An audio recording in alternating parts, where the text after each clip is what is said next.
Good morning. It's day 14 of the Zen Veda challenge, and I have been tagged.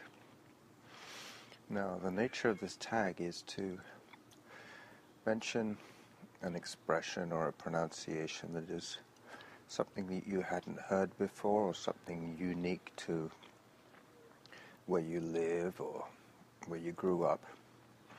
Well, for me, it's somewhat different from that.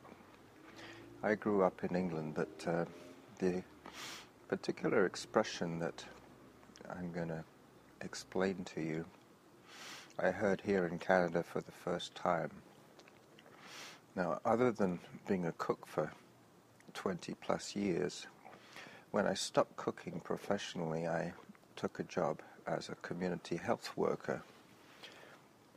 A community health worker is a guy who is a front-line worker in the community with people that have been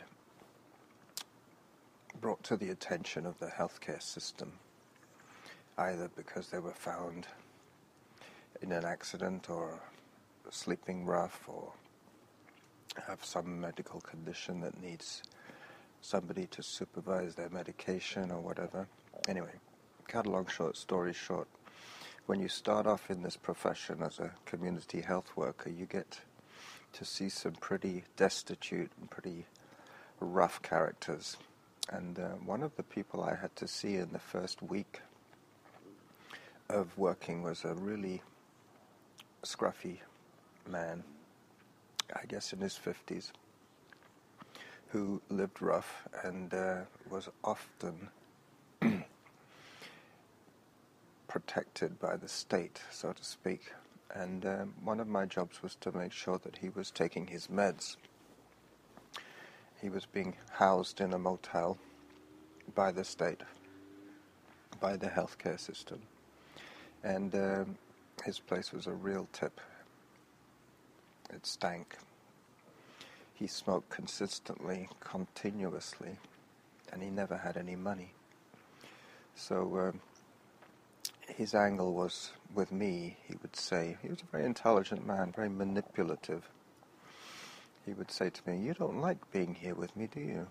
And I said, "Well, it's a bit scruffy, but, I can put up with it. I have to help you." He said, "You know what you could do to help me?" He said, "You could go and look for cigarette butts for me."